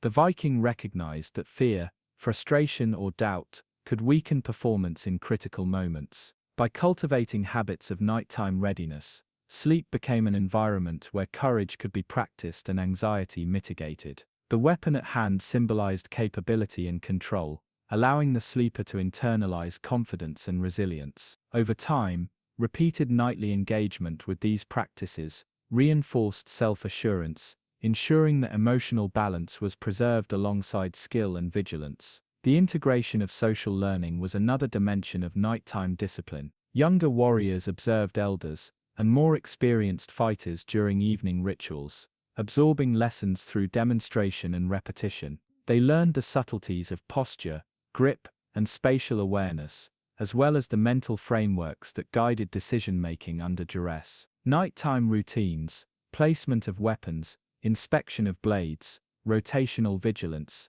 became implicit training exercises, embedding knowledge without formal instruction. In this way, discipline was both inherited and practiced, perpetuating a culture of mastery and readiness across generations. Even storytelling contributed to nighttime training. Tales of successful raids, narrow escapes, or heroic defenses were recounted quietly, often by firelight, creating mental simulations for listeners. These narratives reinforced tactical thinking, moral courage, and awareness of potential dangers. Warriors could mentally rehearse responses to scenarios they had not yet encountered, preparing the mind and body for adaptive, decisive action. Weapons nearby and tangible linked these lessons to real-world readiness, embedding competence within both subconscious and conscious memory. The discipline of sleep also involved controlled relaxation. The Viking understood that rest was not simply a break from exertion, but a period of physical restoration, essential to maintaining skill. Muscles repaired, energy was replenished, and cognitive processing refined tactical knowledge. Yet this rest was carefully calibrated. Relaxation coexisted with subtle vigilance, allowing the mind to remain partially attuned to potential threats. The weapon at the bedside provided a quiet guarantee that readiness persisted, blending restorative sleep with disciplined preparedness. Nighttime was also a time for reflection. Warriors reviewed their conduct, considered improvements, and contemplated lessons learned. Discipline was reinforced through introspection, connecting daily action with long-term development. The presence of weapons reminded the sleeper of responsibility. Mastery was not only technical skill, but ethical and social commitment. By embedding reflection within the nighttime routine, the Vikings ensured that discipline was holistic, encompassing mind, body and character in continuous practice. Furthermore, these practices cultivated anticipation and adaptability. By rehearsing potential scenarios in quiet reflection or dream state simulation, the Viking developed mental agility. The weapon at hand became a catalyst for this cognitive training, anchoring simulations in physical reality. Over time, the mind became adept at predicting threats, analyzing responses, and integrating lessons seamlessly into action. Nighttime discipline transformed sleep into a proactive process, refining instincts, sharpening judgment,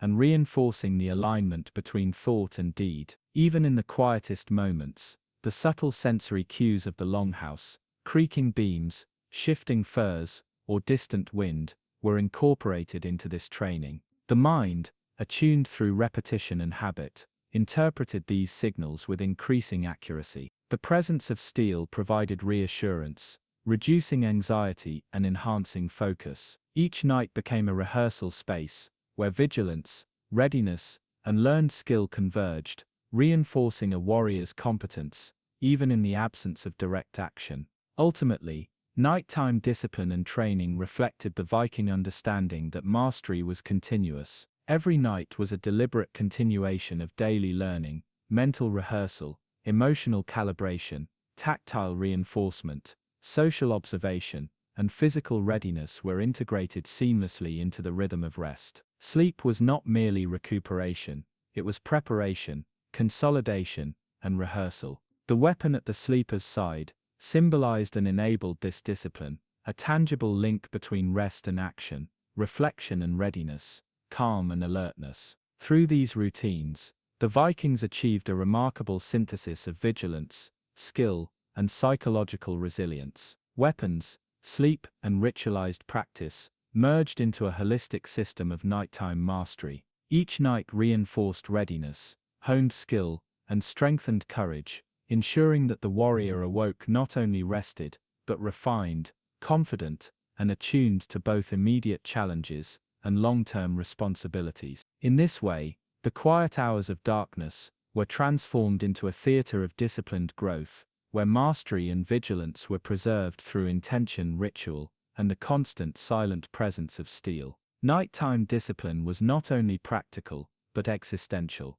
It reflected the Viking commitment to life, honor, and competence, embedding lessons across body, mind, and community. The weapon beside the sleeper was the ultimate facilitator of this process, guardian, teacher, and silent partner. Through repetition, mindfulness, and ritual, the Viking ensured that mastery endured even when consciousness waned, and that the art of readiness remained alive through every hour of night.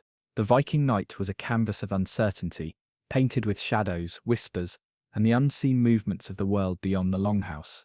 Darkness was not simply the absence of light, it was a space infused with both opportunity and threat, where the ordinary and the extraordinary intertwined. In this context, cultural beliefs about night and danger profoundly shaped the behaviors, rituals, and psychological frameworks of Viking life. Weapons were not merely practical instruments, they were entwined with superstition, spirituality, and communal understanding, serving as guardians against both tangible foes and intangible fears. Vikings perceived the night as a liminal space, a threshold between the known and the unknown. Darkness amplified vulnerability, and human imagination naturally populated this void with spirits, wanderers, and malevolent forces. Stories of Draga, restless dead, who wandered cemeteries and longhouses, reminded communities that danger was never only physical, it could be spectral, moral, or symbolic. Sleep was therefore never a simple act of repose. It was a state that demanded preparedness, vigilance, and a conscious engagement with both practical and spiritual protection. The weapon beside the sleeper became a bridge between these realms, a tangible anchor in a world where uncertainty reigned. Nighttime beliefs were deeply integrated into domestic practice. Longhouses were arranged to optimize both physical defense and symbolic protection. Doors were reinforced, windows carefully shuttered, and thresholds were often marked with protective symbols or simple rituals. Weapons were positioned strategically, not only for immediate accessibility, but also as a statement of intent. The household was alert, protected, and aware of the unseen forces that might encroach. Axes, spears, and swords were treated with respect, both as tools of defense and as talismans charged with cultural and spiritual significance. Certain rituals explicitly tied weapons to supernatural safeguarding. Blades were sometimes consecrated, or inscribed with runes believed to repel malevolent forces. This practice reinforced a dual sense of security.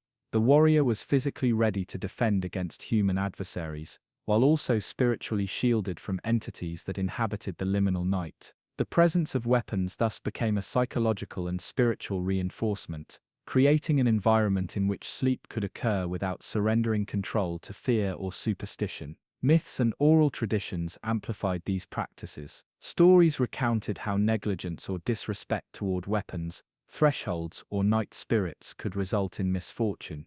These tales were not merely entertainment, they were instructional, shaping perception, behavior, and moral responsibility. Children learned that vigilance, care for one's belongings, and respect for unseen forces were intertwined. A weapon placed carelessly was not just a lapse in safety, it was a potential invitation to harm. Cultural beliefs transformed mundane acts of organization into ritualized behavior that reinforced survival, honor, and mental preparedness. Community consensus reinforced these beliefs. Across villages and settlements, patterns of practice emerged: night watch, careful arrangement of weapons, and ritualized care of the household became standard, shared behaviors. Social pressure ensured adherence to these norms, and collective belief reinforced individual confidence. To act otherwise was not only risky, but socially unacceptable. Cultural beliefs about night, danger, and protection created a framework in which weapons were both practical tools and symbols of adherence to communal wisdom.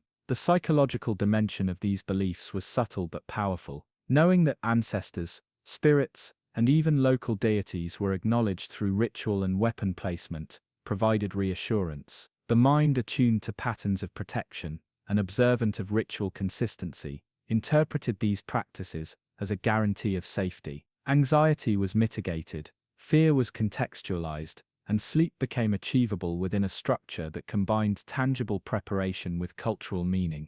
The weapon, carefully positioned, became a mediator between reality, imagination, and inherited wisdom. Beliefs about night danger also reinforced personal responsibility. Every individual was expected to maintain readiness to ensure that personal vigilance complemented communal protection. A careless or inattentive sleeper could imperil themselves and others. Weapons were extensions of this responsibility. Their presence at hand signified alertness, competence, and adherence to cultural codes. The act of sleeping beside steel was a tangible affirmation of accountability, a nightly recommitment to personal and social duty. The interplay of fear and reassurance was a defining feature of Viking nocturnal life. While stories of specters, raiders, and other threats created natural anxiety, the careful placement of weapons, the practice of rituals, and the integration of learned vigilance provided a buffer against excessive fear. The mind could acknowledge danger without being overwhelmed, and the body could relax into restorative sleep. Cultural beliefs transformed night, from a time of pure vulnerability, into a structured, comprehensible, and even manageable domain. Sleep in this context became a multi-layered exercise in trust and preparation. The warrior trusted their own skill, the protective capacity of the weapon, the vigilance of family or community, and the efficacy of ritualized practices. Each layer reinforced the others, creating a web of psychological security. In this framework, weapons were both literal and symbolic. They could respond to physical threat, and also embody the moral, cultural, and spiritual assurances that allowed the sleeper to rest deeply.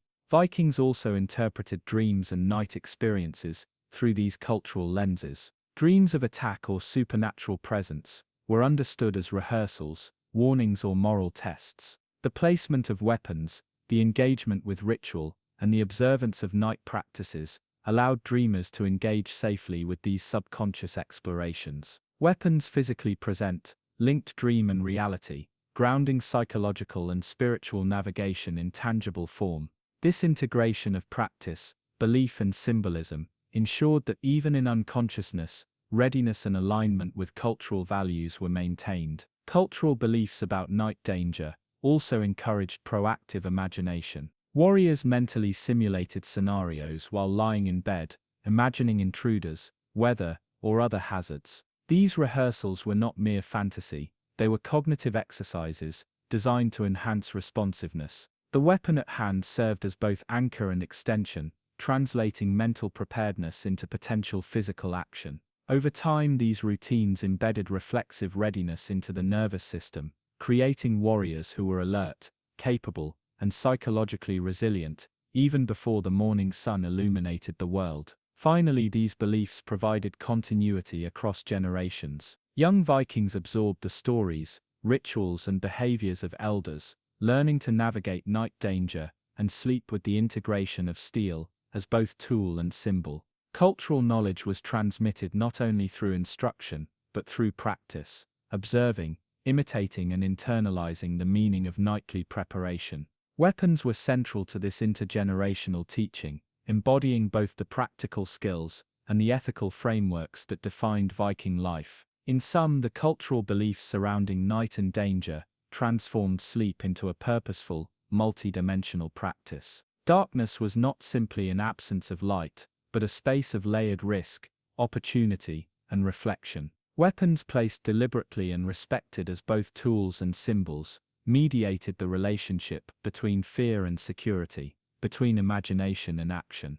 Rituals, stories, and social norms reinforced the integration of vigilance, skill, and moral responsibility. Sleep became not surrender, but a structured exercise in preparedness, psychological calm, and continuity with tradition. Through these beliefs, the Viking longhouse became a sanctuary, a microcosm in which danger was acknowledged, readiness was preserved, and rest was possible. The weapon at the sleeper's side was never inert. It was active in shaping perception, sustaining courage, and maintaining alignment with cultural values. In this way, Vikings navigated the night with awareness, discipline, and reverence, balancing the shadows of uncertainty with the steady presence of steel. The practices of the Vikings, though separated from modern life by centuries, carry profound lessons for contemporary understanding of human behavior, psychology, and the interplay between ritual, readiness, and rest. The seemingly simple act of sleeping with weapons nearby reflects complex insights into vigilance, emotional balance, and structured preparedness, principles that remain relevant in today's fast-paced and uncertain world. By examining the Viking approach, we can uncover timeless wisdom about resilience, habit, and the integration of body and mind. At the core of Viking practice was a harmony between vigilance and rest. Modern life often treats these as opposing forces. One must sacrifice calm for alertness, or relaxation for preparedness. The Vikings, however, demonstrated that the two can coexist. By placing weapons within reach, they allowed the mind to acknowledge potential danger while cultivating a sense of security. This balance created conditions for restorative sleep, reinforcing physical recovery and mental clarity. The principle is clear: preparation and mindfulness can coexist with rest, and embracing both enhances well-being rather than detracting from it. Ritual played a central role in this equilibrium. The careful inspection, placement, and maintenance of weapons before sleep were not mere chores. They were deliberate actions that reinforced discipline, awareness, and psychological calm. Modern parallels exist in bedtime routines, mindfulness exercises, and mental rehearsal practices. Ritualized behaviors provide structure, reducing cognitive load and anxiety, while reinforcing a sense of control. The Viking example illustrates that small, consistent acts can profoundly influence the quality of rest, emotional resilience, and readiness for future challenges. Another lesson is the integration of physical and mental preparedness. Vikings did not separate skill from awareness. Tactile interaction with weapons reinforced mental rehearsal, while subconscious processing during sleep strengthened reflexes and decision-making. In modern terms, this reflects the power of embodied cognition. Learning, memory, and confidence are enhanced when the body and mind engage together. By intentionally connecting physical objects with mental focus, one can cultivate mastery and reassurance, even in moments of rest. The Vikings' tactile relationship with steel exemplifies how concrete tools can anchor abstract skills and confidence. Vigilance as a form of empowerment is another enduring insight. The Vikings understood that fear is natural but manageable when paired with preparation. Sleeping beside weapons was not an indulgence in anxiety, but a proactive strategy to reduce vulnerability. In contemporary life, this translates to the value of anticipating challenges, planning responses, and creating safety nets. Whether through practical measures, mental rehearsal, or cultivating skills, preparedness fosters calm. The presence of the weapon, symbolic or literal, underscores the psychological principle that confidence arises from readiness, not the absence of potential threat. The social dimension of Viking practices offers additional wisdom. Nighttime routines, collective vigilance, and shared rituals reinforce community cohesion and mutual trust. Modern parallels exist in collaborative planning, shared safety strategies, and the reinforcement of social bonds through rituals or routines. The act of preparing together, observing each other's adherence to discipline, and sharing knowledge strengthens both individual and group resilience. Even in contemporary urban or organizational contexts, the lessons of shared responsibility and interdependent vigilance resonate deeply. Cultural beliefs also played a protective role in Viking life. Stories of spirits, consequences for negligence, and ritualized observances transformed abstract fears into structured behavior. Modern psychology similarly recognizes the value of frameworks, narratives, and symbolic practices in managing uncertainty. Belief systems, personal rituals, and shared stories can reduce anxiety,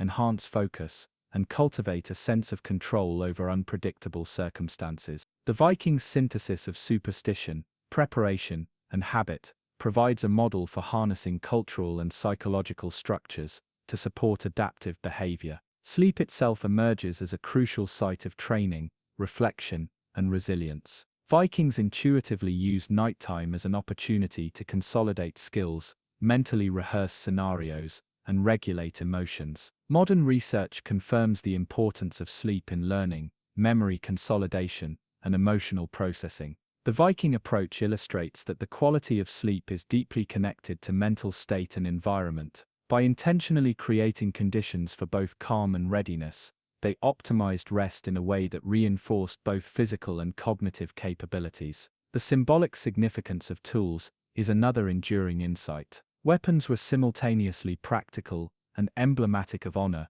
responsibility, and readiness. In modern life, objects can serve similar dual roles, grounding focus, providing reassurance, or signaling identity and values. Whether a notebook, instrument, or piece of equipment, tools can bridge the tangible and psychological realms, enhancing skill, confidence, and a sense of connection to broader goals. The Vikings demonstrate that physical objects, when integrated thoughtfully, can shape both behavior and mindset. Finally, the Viking approach highlights the value of intentionality. Every action, from arranging weapons to mental rehearsal, was deliberate, reinforcing competence, integrity, and preparedness. Modern life often emphasizes efficiency or distraction, neglecting the subtle power of intention. The Vikings remind us that careful, purposeful actions cultivate calm, skill, and resilience. Small gestures, repeated consistently, create a foundation for enduring capability and psychological balance. In summary, the lessons for modern understanding are profound.